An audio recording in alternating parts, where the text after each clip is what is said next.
túnel subfluvial, 45 años integrando regiones. Esta historia comienza aquí. La balsa con embarcadero entre los clubes Azopardo y Regatas en Santa Fe. O al pie del Parque Urquiza, del lado entrerriano. Cruzar el Paraná podía ser un placer o una odisea. Vinieron la balsa maroma en el Colastiné, las colas y las alocadas carreras en la isla para llegar primero al último tramo. El túnel era un sueño. El sueño comenzó en 1911, cuando Entre Ríos hizo la primera gestión ante el Congreso para la construcción de un puente. El túnel se inauguró en 1969. Las obras habían comenzado 7 años antes y el estudio para su construcción en 1954.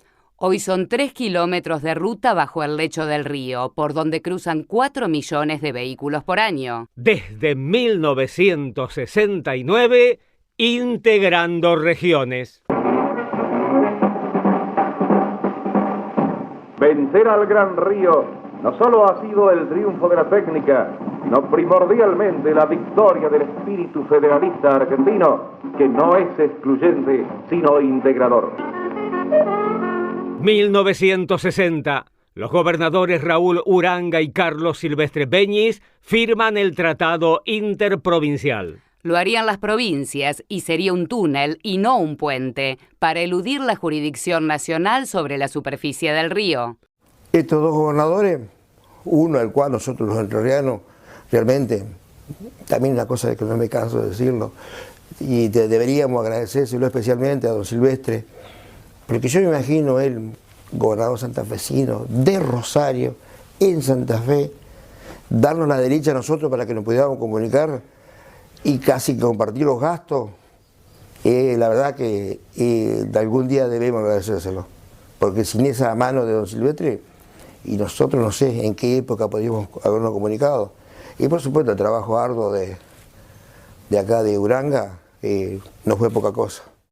Un esfuerzo modernizador de 2 provincias, una política de Estado que continuaría con los gobiernos de Carlos Contín y de Aldo Tesio. Con el golpe de Estado del 66, la obra se paraliza, hasta que la nación decide acudir con aportes para terminarla. Que 2 provincias, más allá de sus signos políticos, más allá de que hayan sido gobiernos democráticos o no, hayan sido capaces de llevar adelante una gestión conjunta y cumplir su objetivo durante 45 años, es algo que nos debe enorgullecer como santafesinos y entrerrianos, y que nos debe enorgullecer como argentinos. La construcción del túnel subfluvial significó para Entre Ríos romper el aislamiento. Su ubicación entre 2 grandes ríos, el Paraná y el Uruguay, signó la historia de su desarrollo. En marzo de 1929 comenzó a funcionar un servicio de balsas uniendo los puertos de Paraná y Santa Fe. El recorrido se fue modificando hasta la inauguración del atracadero 15 de octubre en la isla Verduc en 1955. La balsa maroma sobre el Colastiné fue otro capítulo. Un sistema de balsa a cadena que reiteradamente presentaba problemas, provocando largas demoras. La habilitación del puente sobre el río Colastiné resultó un aporte valioso, dejando atrás las noches enteras de espera en la isla. Aunque las costas de ambas provincias se veían cada vez más cercanas, el crecimiento del parque automotor iba complicando el cruce del cauce principal. Los atracaderos presentaban deficiencias y las balsas eran insuficientes. El problema es todavía de mayor dimensión en el transporte humano, realizado por lanchas donde la falta de espacio provoca el hacinamiento de los pasajeros. Las alternativas del viaje reúnen inclusive aspectos riesgosos que atentan contra la tranquilidad y la comodidad del pasajero. Hacer un viaje a Santa Fe mismo, ¿no? Bueno, Santa Fe era una odisea. Era una odisea. Lo primero que tenía que mirar era el cielo, a ver si no había viento. Pues si había viento, la lancha no pasaba. Y así arrancaba un viaje para ir a Santa Fe. Yo me acuerdo cuando yo tenía como 8 años, una vez mi padre fue atendido en el hospital ferroviario de Santa Fe, y era todo un peregrinaje ir a Santa Fe. De madrugada nos levantábamos para venir acá a la terminal de lancha a la cola, 45 asientos, si vos eras el 46 tenías que parar la siguiente lancha, no era poca cosa. Yo soy hijo de entrerriano y de santafesina, soy un poco de cada parte. Yo viví mi infancia cruzando con la balsa. Mi padre nació en el pueblo de Hernández, al lado de la ciudad de Nogoyá, y íbamos a visitar a mi abuela y era toda una experiencia que con 4, 5, 6 años uno aprendía lo que significaba el río. El túnel significó aquello que duraba 4 o 5 horas y que teníamos que levantarnos a las 4 de la mañana para poder ir a ver a la abuela, significó hacerlo en 1 hora y media. Y significó, en vez de ir una vez por mes, ir una vez cada semana. Y eso para mí implicó un puente que nos vinculó con nuestros afectos y que nos permite ser, a quienes tenemos una parte del corazón de un lado y una parte del corazón del otro, íntegros. Eso es el túnel. La construcción del túnel subfluvial puso a Santa Fe y a Entre Ríos a la vanguardia del desarrollo de la ingeniería civil. Una obra de complejidad inédita en la región, la primera en su tipo en América del Sur. Las compañías responsables Hochtief de Alemania, Vianine de Italia y Sailab de Argentina, con asiento en Buenos Aires, despliegan una actividad de extraordinaria envergadura en la planificación de la monumental obra de este coloso de la ingeniería moderna que permitirá el tránsito por debajo del gran río americano para consolidar una fundamental región argentina, sellando prácticamente la unión nacional. El dique seco se ubicó aguas abajo del eje del túnel, en la orilla izquierda, sobre el lado Paraná. Allí se fabricaron los 37 tubos de hormigón, con canto rodado del río Uruguay, arena del Paraná, hierro de San Nicolás y cemento San Martín de la capital entrerriana. Los tubos se fabricaron en tandas de A4. Cada una llevaba 3 meses de trabajo. Una vez terminado el tubo, el dique seco se inundaba. Esta tarea demandaba 12 horas. A las 6 horas el tubo comenzaba a flotar. Esto permitía remolcarlo a su lugar de emplazamiento. Allí se lo sumergía y colocaba en una zanja dragada previamente, 15 metros por debajo del lecho del río. En esta tarea fue fundamental el equipo de buzos. Mi participación fue el haber dirigido a un grupo de buzos y la colocación de los tubos llevado hasta el lecho del río donde tenía que quedar depositado. Se dragaba 15 metros para abajo, se dragaban y se hacían escalones para mandarlo debajo del lecho. Al bajar el tubo, los buzos venían controlando el descenso, porque había que graduar kilos o toneladas de tubo con entrada de agua. El primer tubo se colocó en mayo de 1967. Entonces, todavía muchos no creían en la concreción de la obra. Nosotros, por ejemplo, luchábamos contra el león, porque aparte de que nosotros trabajamos todos los días, mañana, tarde y noche, o sea que eran las 24 horas del día se trabajaba. Y teníamos la contra de Buenos Aires, de todos lados, que decían que era una estupidez lo que estábamos haciendo, que era una obra que no se iba a hacer porque se iba a empezar y se iba a gastar mucha plata y no se iba a terminar nunca.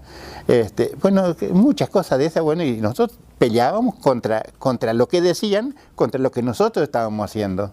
La construcción del túnel subfluvial demandó investigación, inventiva y la creación de herramientas concebidas especialmente para la obra.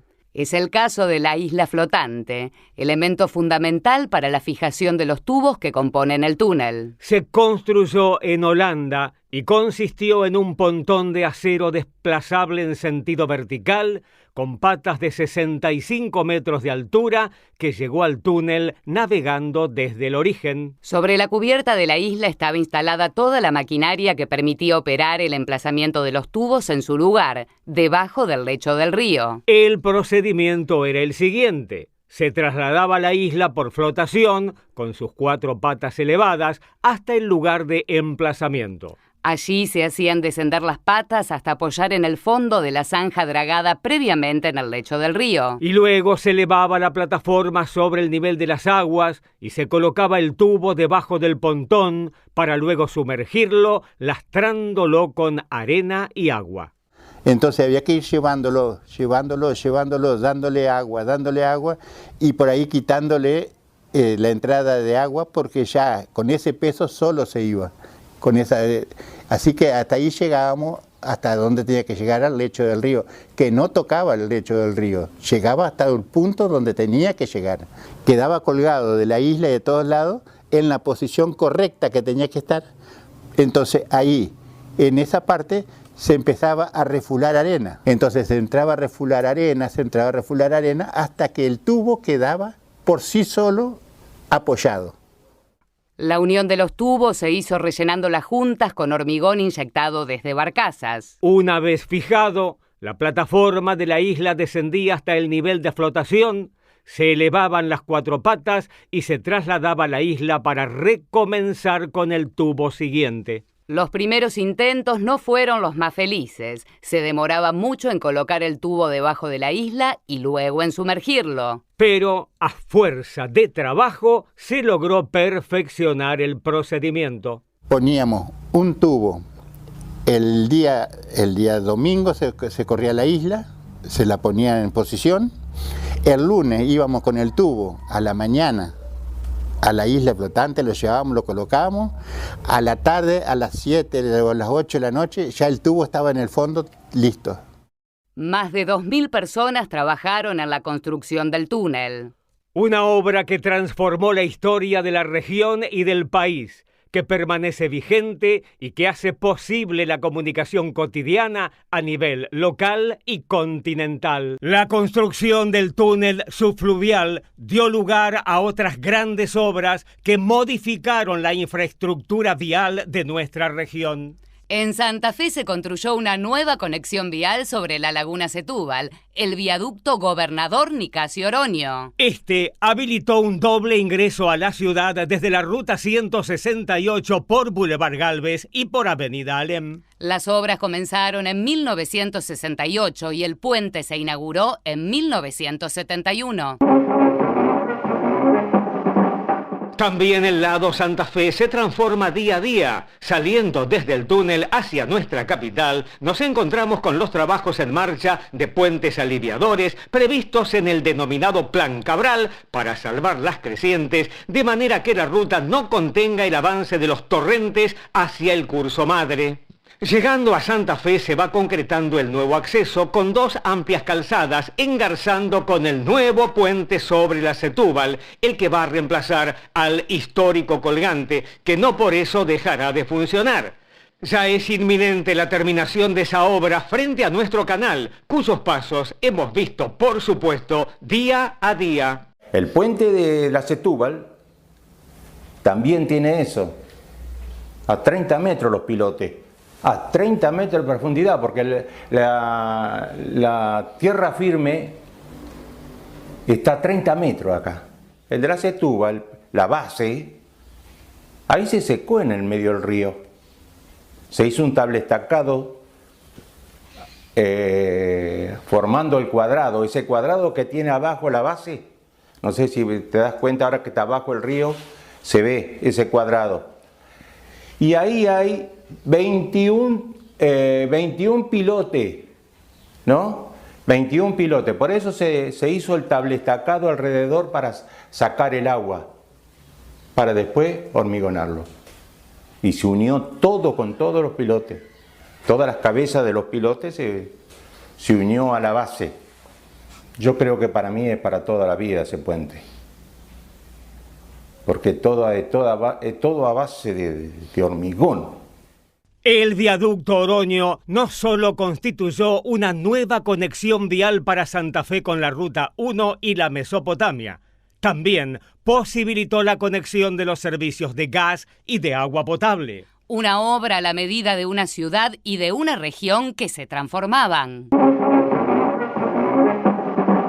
También el turismo crece en Santa Fe a partir de la habilitación del túnel y para atender esa demanda, la Dirección Provincial de Turismo ha habilitado su nuevo local en el Parque del Sur frente al convento de San Francisco, donde todos están al servicio de los visitantes que llegan a conocer este coloso de la ingeniería. La construcción del túnel subfluvial provocó grandes transformaciones en la vida urbana de Santa Fe y Paraná. En ambas orillas se realizaron obras viales complementarias con un impacto modernizador, pero los cambios fueron más intensos del lado entrerriano. El túnel era la primera conexión vial de la provincia y estaba ahí nomás, a un paso de la ciudad.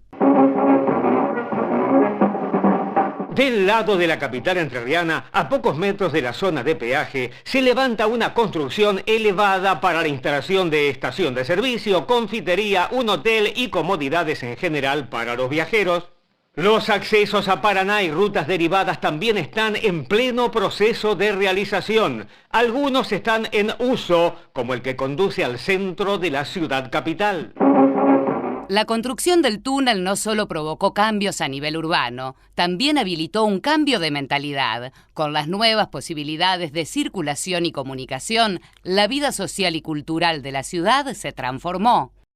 Cambió por completo, en lo comercial, en lo ciudadano, en todo.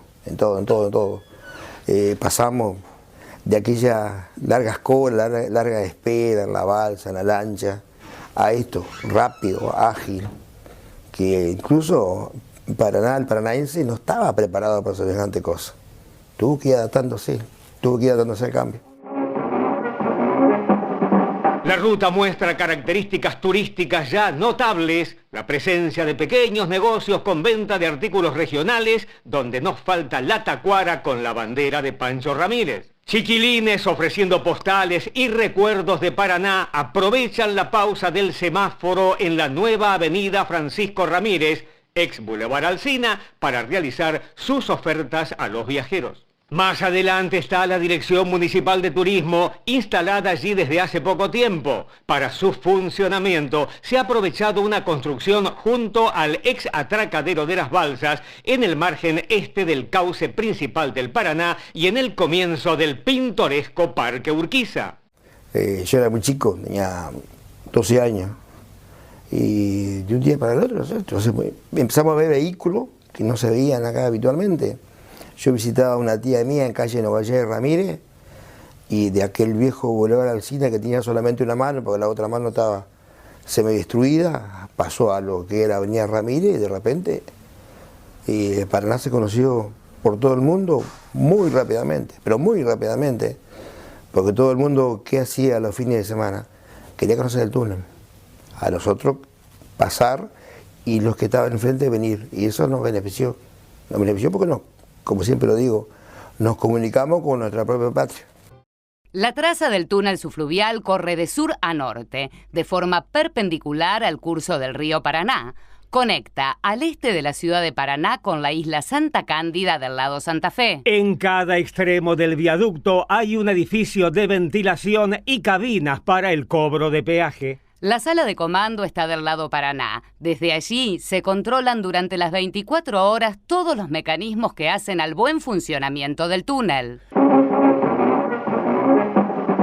El control eléctrico del túnel subfluvial es sumamente interesante, habiéndole correspondido su instalación a la empresa AEG Argentina Sociedad Anónima, subsidiaria de la central alemana. Ese control maneja la ventilación del túnel, la iluminación, los semáforos, la red de parlantes y el circuito cerrado de televisión, que permite dominar todo el interior desde la sala de comando. El sistema de ventilación reviste una importancia capital, ya que el monóxido de carbono que producen los vehículos deberá ser evacuado inmediatamente por su carácter tóxico y por razones de visibilidad. La renovación total del aire se concretará entre 3 y 4 minutos, mediante 4 ventiladores instalados en 2 torres en cada cabecera. Acá está todo centralizado, todos los controles, por eso se llama sala de control en realidad. Se controla y se comanda los distintos equipos. El sistema de ventilación fue totalmente, prácticamente hecho nuevo, porque si bien los alemanes dejaron un sistema automático, a través de sensores de monóxido de visibilidad instalados dentro del túnel. Con la incorporación de nueva tecnología se hizo mucho más eficiente y con eso un ahorro muy importante obtenemos de energía eléctrica. El sistema puede funcionar en forma manual o automática. Normalmente está en forma automática y de acuerdo a las necesidades de visibilidad o de monóxido de carbono, es la velocidad que van a andar los ventiladores, los extractores y los impulsores de aire limpio. Desde esta sala también se monitorea el tránsito de vehículos y el comportamiento de los conductores al interior del túnel. Y una obra muy importante para nosotros fue la incorporación de la fibra óptica. Toda la transmisión de video se realiza desde el interior del túnel y desde los accesos y de peaje por intermedio de fibra óptica. Acá a través del video y de los monitores el operador está controlando permanentemente la velocidad de los vehículos, los adelantamientos. Gracias a Dios son mínimos los problemas que hay. Sí. Y sobre todo, gracias a Dios, tenemos un bajo nivel de accidente, que eso es lo más importante. La construcción del túnel subfluvial puso en juego la tecnología más avanzada de su época. No solo la isla flotante fue fundamental para la colocación de los tubos, también los remolcadores Shuttle y los equipos vibradores Keller, que permitieron compactar la arena sobre los tubos y en la unión de las juntas. Otra de las grandes innovaciones fue el uso del rayo láser, imprescindible para alinear milimétricamente los tubos. Un haz de luz surcaba el río e indicaba la dirección del eje del túnel. Teníamos el rayo láser que venía de Paraná. Vos lo miraba el rayo, veía la franja roja en el agua que venía de Paraná. Ese iba en el centro del tubo para colocar la dirección, dónde tenía que ir. Así que no se le erraba con nada, no se podía errar. Entonces cuando se arrimaban los tubos, esos entraban así. Tenía una compuerta, cada tubo tenía una compuerta. Tenía unos bulones que se afirmaba, se cerraba y se le colocaba la armadura. Eso tiene 12 metros de altura. El tubo tiene 12 metros, tiene ese cuadrado que después viene por donde uno pasa, ¿no? Bueno, eso tiene armadura. Y ahí se llenó de hormigón. La última compuerta interior se retiró el 28 de junio de 1969, dando lugar a uno de los momentos más emotivos de este largo proceso de construcción. Las cámaras de Canal 13 y los medios del país estuvieron allí para registrarlo. Las lágrimas corrían por muchos rostros santafesinos y entrerrianos al observar que podían unir, aunque sea caminando, las márgenes del Paraná que tantos desvelos habían causado. Fue un momento trascendental. El túnel ya era una magnífica realidad colocada debajo del lecho del río. Para recordar la ceremonia se descubrió una placa que bendijo el cardenal Nicolás Fasolino. El cruce estaba concretado. La última compuerta había desaparecido y el túnel comenzó a transitarse, mientras se realizaban los últimos trabajos antes de la habilitación. Todavía faltaban muchos detalles hasta el 13 de diciembre de 1969,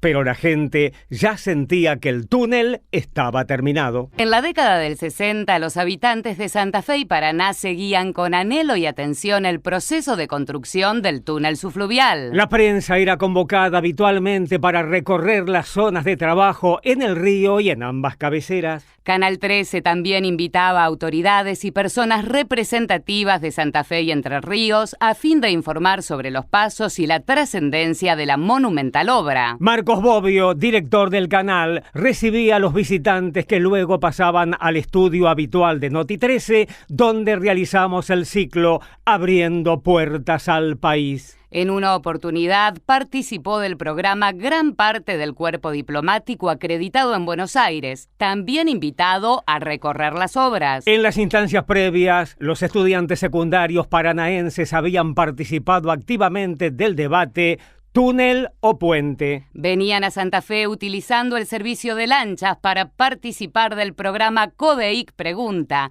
organizado por los estudiantes de Ingeniería Química. En una oportunidad presentaron en el Paraninfo de la Universidad del Litoral un trabajo de equipo con una maqueta que plasmaba la combinación imaginaria de un túnel y un puente al mismo tiempo. Me acuerdo del origen, porque yo estudiaba acá en Santa Fe y nos llevaban a ver cuando pusieron el primer tubo, después cuando estuvo por la mitad y finalmente la inauguración. Así que tuve la oportunidad de ver la construcción del túnel. Yo creo que lo más importante fue la decisión de soberanía.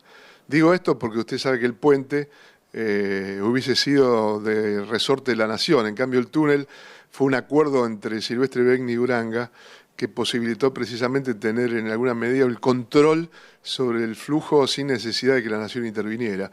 Y como obra maravillosa, creo que va a ser por siempre un legado y el único túnel que existe en la República Argentina, así que creo que es un orgullo para nosotros. También usted sabe que hay una parte para el turismo, que los niños lo aprovechan mucho en las escuelas, así que hay que seguir empujando esto.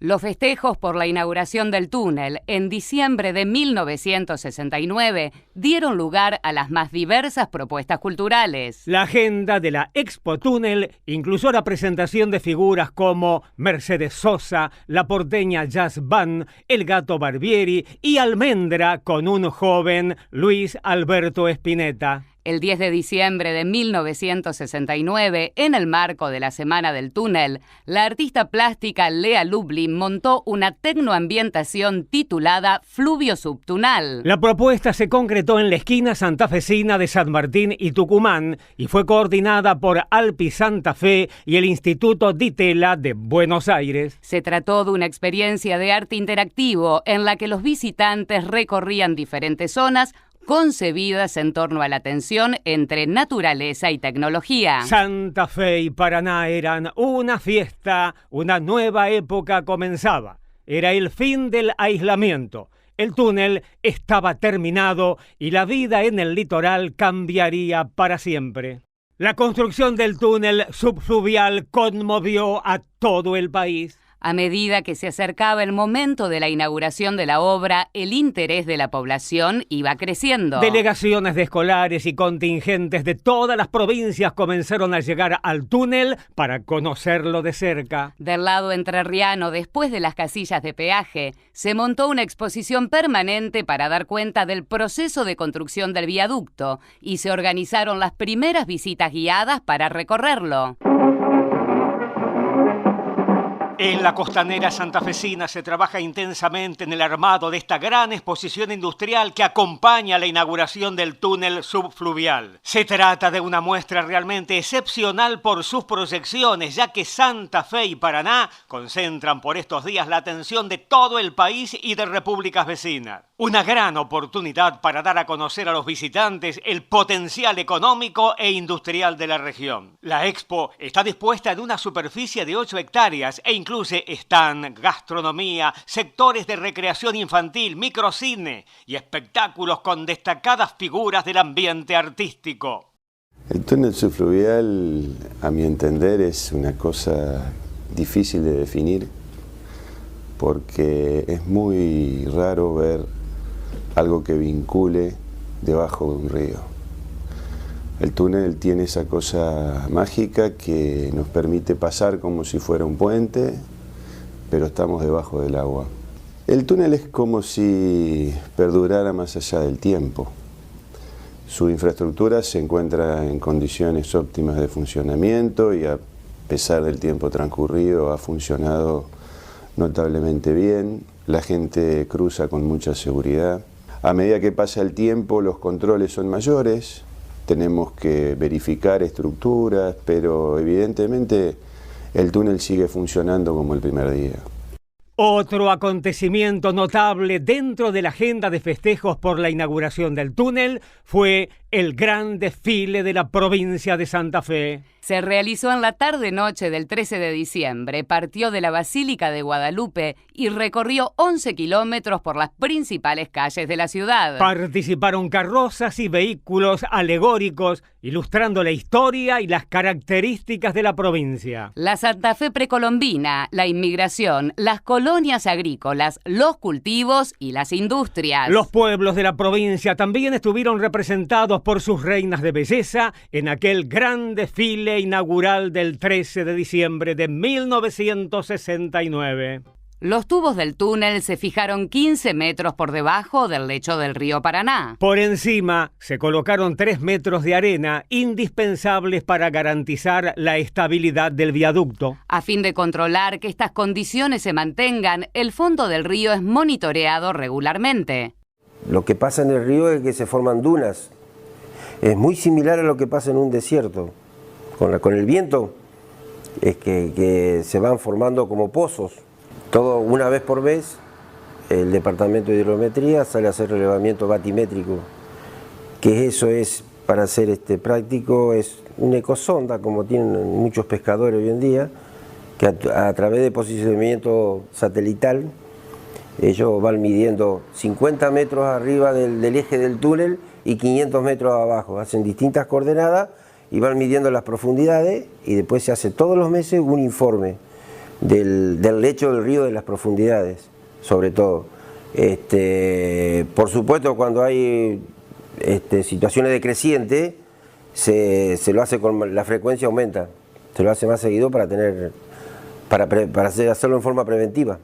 En 1982, el Paraná creció de manera extraordinaria. El lecho del río sufrió transformaciones y mediante controles batimétricos se descubrió que la corriente había erosionado parte de la capa de arena que cubre el túnel. El lomo de un tubo estaba descubierto. Para evitar riesgos de flotación, primero se lastró el viaducto y luego se emprendieron estudios a fin de diseñar un sistema de protección. La decisión fue cubrir el viaducto con una manta flexible de geotextil depositada sobre el lecho del río para impedir la erosión. La obra se concretó en 2 etapas y se concluyó en junio de 1999.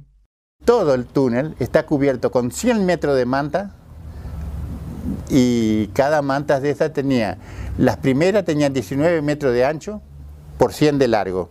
Y la segunda etapa se pusieron de 13 metros de ancho por 100 metros de largo. Es un geotextil que venía de México.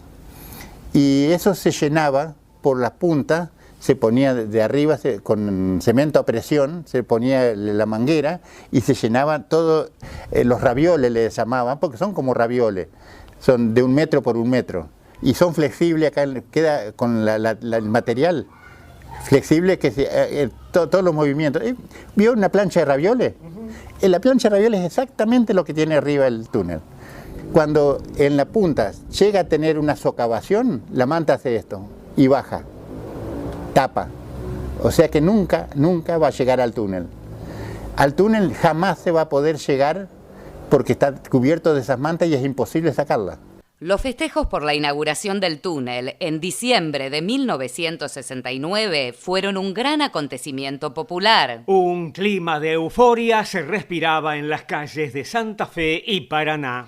El 13 de diciembre, millares de personas se acercaron para vivir, por primera vez, la experiencia de cruzar por debajo del río. Y ese día, entre las 19 y las 22 horas, pasaron 4.320 vehículos. Bueno, yo cuando se inauguró el túnel, alcancé a cruzar, era chico todavía, con mis padres cruzamos el túnel, que en ese día no se cruzaba, no se cobraba peaje.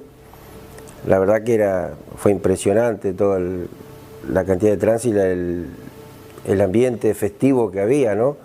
Sobre todo de la gente de Paraná. Para nosotros fue, después de haber estado aislado tanto tiempo... Yo creo que lo disfrutaron más los entrerrianos que el santafesino. Nosotros era para pasear, ellos para moverse todo el país. Ver terminado el túnel, el puente, fue una cosa inolvidable. Cuando empezó el túnel, por día pasaban 3.500 vehículos y hoy pasan 11.000. Pensamos que tenemos una proyección para 10 o 15 años con la carga que tenemos sin problemas. El túnel va a estar siempre, que seguramente algún día va a colapsar porque está previsto que con 35.000 vehículos colapse. Ya se está previendo eso y se está viendo la posibilidad del puente. El túnel en algún momento va a quedar chico, el puente va a servir para ayudarlo. El túnel desde ya tiene garantía de vida porque no está tocando el agua. El túnel tiene 50 centímetros de espesor, doble armadura de hierro, el cemento vibrado, que usted le pega y parece que fuera un hierro que le pega. Aparte de que todavía tiene un baño de poliéster afuera, que todavía la humedad llega al poliéster, pero no llega al cemento. Así que imagínense qué duración puede tener eso, miles de años, porque no hay forma de que eso se deteriore. Yo digo, para mí la obra más segura de todas es esa porque no tiene forma de romperse. Sería por un sismo únicamente por un sismo, pero acá no tenemos problema de sismo. Así que no corre ese peligro. Y si algún día una gran inundación llegara a venir, pero de esa es extraordinaria, se inundaría el túnel, se llenaría de agua y no pasa nada. Tiene todo un sistema de achique una vez que baje el agua, se saca el agua y sigue el túnel como estaba. Y así finaliza este ciclo de micros especiales sobre el túnel subfluvial Uranga-Silvestre Beñis. Agradecemos a todos los que prestaron una gran colaboración para reactualizar esta rica historia. Seguiremos desarrollando el tema en futuras realizaciones. El túnel se lo merece.